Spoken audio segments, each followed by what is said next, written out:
नमस्कार मित्रों, आज हम मध्य प्रदेश के शाजापुर जिले की काला पीपल विधानसभा में पहुंचे हैं, जहां पर पोलाई कला में पूर्व विधायक श्री गिरिराज जी मंडलोई, जो कि गुलाना से विधायक थे, अंतिम विधायक थे। उसके बाद विधानसभा चेंज होकर काला पीपल विधानसभा हुई है।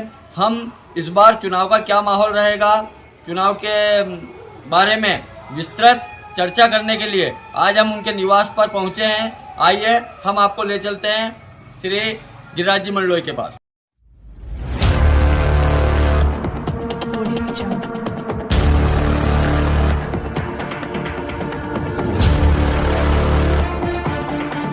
जैसा कि अभी आपको बताया गया था कि गुलाना के अंतिम विधायक के रूप में हमारे पूर्व विधायक गिरिराज जी मंडलोई से हम चर्चा करेंगे। सन 2003 में अंतिम बार चुनाव लड़े थे पूर्व विधायक जी, और अच्छे मतों से जीतकर भाजपा की ओर से परचम बीजेपी का लहराया था।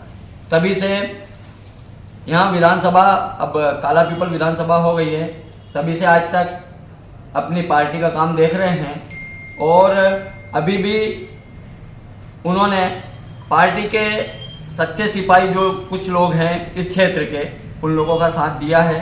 सर, आपका आदर्श न्यूज़ चैनल में स्वागत है। धन्यवाद। सर, हमारा सवाल है कि लगभग 20 लोगों का आपका विरोध था घनश्याम जी का, कि बाहरी प्रत्याशी है, पैरासूट प्रत्याशी, मेहनत हम करते हैं। आखिर क्या हुआ उस मामले में, और आपको ऊपर से आदेश दिया गया था या निवेदन था कि हम डैमेज कंट्रोल करेंगे और प्रत्याशी चेंज करेंगे? सर, क्या कहेंगे इस बारे में? इस बार कई क्षेत्रों में बाहरी प्रत्याशियों का सुनने में आ रहा था। उसी तारतम्य में काला पीपल में भी भाजपा ने बाहर से प्रत्याशी भेजा। इसलिए जो स्थानीय कार्यकर्ता हैं, जो टिकट मांग रहे थे, दावेदारी अपनी प्रस्तुत कर रहे थे, वो सब लामबंद हुए और उन्होंने कहा कि हम रात दिन पार्टी का काम करते हैं क्षेत्र में, और एकदम बाहर से नए आदमी को लाना ये उचित नहीं है। इसलिए मुझसे उन्होंने संपर्क किया कि भाई साहब, हम क्या करें, आप हमारा साथ दोगे, हम विरोध करना चाहते हैं। तो मैंने स्पष्ट कहा कि भाई मैं भी आपके इस सुझाव में सहमत हूँ कि बाहर से प्रत्याशी न आए। पहले ऐसी स्थितियाँ रही है, जब कार्यकर्ता कम मिलते थे तो संगठन बाहर से भेजते थे, लेकिन वर्तमान में ऐसी स्थिति नहीं है। अब तो बहुत कार्यकर्ता हैं और अच्छे अच्छे कार्यकर्ता हैं, सभी जाति, समाज, वर्ग सब में हैं। तो मैंने उनका सहयोग किया। ऊपर हमारे पार्टी के अनेक पदाधिकारियों से मिलना हुआ। हमने कहा कि भाई बाहर से मत भेजिए, ये 20-25 लोग जो मांग रहे हैं टिकट, इनमें से जो भी आपके सर्वे में उचित हो, जिस समाज का हो, जिस जाति का हो, उसमें से आप उसको दे दीजिए।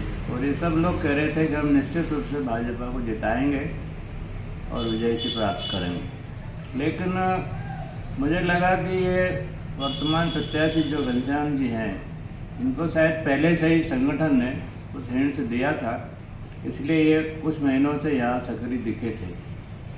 और जो पदाधिकारी इनके पक्ष में रहे होंगे, उन्होंने बाद में यही दबाव बनाया होगा कि भाई हम इसको पहले बोल चुके हैं, इसलिए आप अब नया कोई परिवर्तन न करें। इसी तारतम्य में शायद वो टिकट फाइनल हो गया। और अभी वर्तमान में जो टिकट के दावेदार थे, उनमें अधिकतर विरोध में काम तो नहीं कर रहे हैं, लेकिन विरोध में हैं। और अगर संगठन ने उनको संतुष्ट नहीं किया तो निश्चित रूप से भाजपा को इससे नुकसान होगा। मैं एक ऐसा आदमी हूँ जो मैंने कभी अपने स्वार्थ के लिए संगठन का काम नहीं किया। निरंतर मैं समाज के हित में, देश के हित में काम करता रहा हूँ। आज भी मेरी मनोदशा वही है कि मैं कभी भी विरोध में काम नहीं कर सकता। इतना होगा कि इस सब परिदृश्य को देखने के बाद मैं थोड़ा निष्क्रिय सा घर बैठा हूँ कि भाई ऊपर के लोग इन सब लोगों से बात करें और कोई रास्ता निकालें, नहीं तो निश्चित रूप से पार्टी को नुकसान होगा। मैं तो कुछ काम कर नहीं रहा हूँ, मैं अपने घर ही बैठा हूँ। सर, अभी विगत दिनों काला पीपल में घनश्याम जी द्वारा केंद्रीय कार्यालय का उद्घाटन किया, आप वरिष्ठ एवं जो टिकट मांगने वाले थे उनमें से एक भी नहीं पहुंचा, क्या कहेंगे सर? उसमें यह नाराज़गी थी कि जो 3 पूर्व विधायक हैं, कार्ड में उनके नाम भी नहीं लिखे, तो उपेक्षा तो वहीं से लग रही थी कि भाई जब ऐसे वरिष्ठ लोग न आए उनका विषय था, लेकिन उनका नाम लिखना था, उनसे संपर्क करना था। अन्य जैसे जिले के जिला पंचायत के उपाध्यक्ष हैं हमारे लोकेंद्र जी खजड़िया, और 4 और जनपद जिला पंचायत के सदस्य थे, किसी को भी उन्होंने उसमें इनवाइट भी नहीं किया और उनके नाम कार्ड में नहीं लिखे। तो सबको लगा कि भाई क्यों जाना चाहिए जब उसने अपना नाम ही नहीं लिखा, तो इसलिए सब लोग नहीं गए। सर, कार्ड के साथ साथ फ्लेक्स में भी फोटो वरिष्ठों के नहीं है, तो क्या अकेले घनश्याम जी ही बीजेपी चला सकेंगे क्या, या चला देंगे क्या? ये संभव नहीं है। अगर मन में ये अहंकार है कि मैं अकेला सब कुछ कर लूँगा, तो ये संभव नहीं है और इसका नुकसान उनको उठाना पड़ेगा। सर, आप लोगों में से किसी ने निर्दलीय के लिए फॉर्म डाला है, या आप सहयोग भाजपा को कर पाएंगे या नहीं कर पाएंगे? अभी तक जो जानकारी है, निर्दलीय लड़ने के लिए लोगों ने सबने विचार किया इन लोगों ने कि नहीं, निर्दलीय नहीं लड़ेंगे, लेकिन हम अगर आवश्यक हुआ तो जो दूसरे निर्दलीय लड़ेंगे उनको सहयोग करेंगे।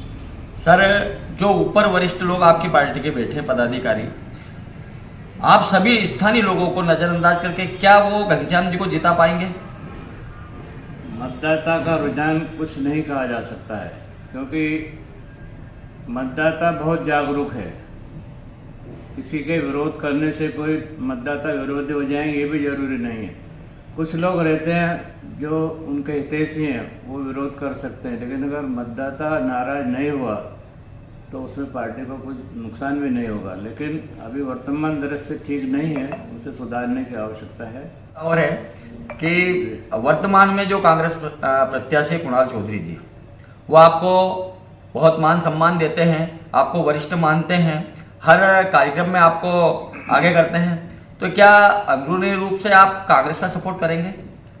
देखिए, अभी तक तो मैंने कांग्रेस का सपोर्ट किया नहीं कभी, और शायद अभी भी ऐसा नहीं होगा।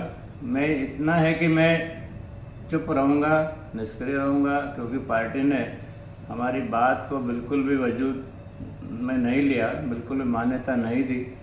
पार्टी ये भी कर सकती थी कि ये विरोधी लोग थे उनको बिठाकर चर्चा पहले कर लेते, पर उन्होंने किसी ने भी आज तक भी कोई ऐसी पहल नहीं की।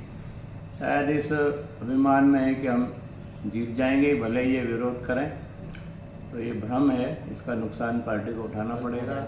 राजनीति से संन्यास ले रहे हैं? मैं बहुत समय से ये सोच रहा था कि कब मुझे संन्यास लेना पड़े, कब मुक्त हो जाऊँ राजनीति से, पर निरंतर ऐसी घटनाक्रम मेरे जीवन में आई कि न चाहते हुए मुझे काम करना पड़ा, और ये मेरे लिए शुभ अवसर है एक प्रकार से कि मैं अब राजनीति से दूर रहना चाहूँगा।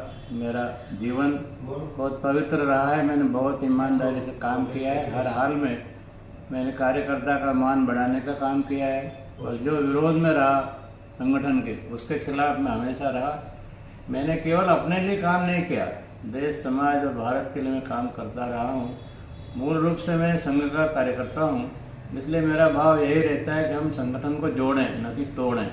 इसलिए मेरा मान मिला चाहे अपमान मिला, मैंने सहज रूप से उसे स्वीकार किया, और कार्यकर्ता जब भी मुझे शिकायत करते या नाराज़ होते, पलटकर मैं नाराज़ कभी नहीं होता, मैं उनका मान रखता था, चाहे मेरा अपमान हो जाए, चाहे मेरे साथ जो भी व्यवहार हो जाए, मैंने कभी दुर्व्यवहार कभी किसी के साथ नहीं किया। अब मैं चाहता हूँ वास्तव में कि अब मैं इस कार्य से मुक्त रहूँ। नई पीढ़ी आ गई, नए लोग आ गए जो अपने अपने विचार अपने ढंग से करते हैं, उन्हें देश समाज से ज़्यादा अपनी चिंता है कि मुझे मिल जाए, लाभ का पद मिल जाए, इसी निमित्त वो सारे काम करते हैं। उनमें देश हित की भावना न के बराबर है। तो ऐसी परिस्थिति में मेरा काम करना मेरे को उचित नहीं लगता है। मैं सही भी कहता हूँ तो उन्हें बुरा लगता है, क्योंकि उनका मतलब हल नहीं हो रहा है। उनका मतलब हल हो जाए तो वो खुश होते हैं, नहीं तो मेरे भी नाराज़ होते हैं।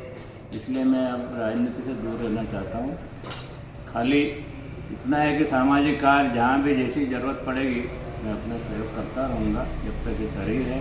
भारत माता का मान बढ़े इस दिशा में सोचता हूँ, इस दिशा में काम करता रहूँगा। बहुत बहुत धन्यवाद आदरणीय मंडलोई जी।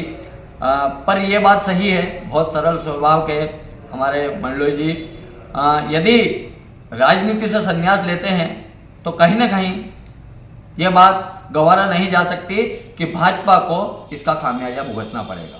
पोलाई कला से मनोज विजयवर्गीय।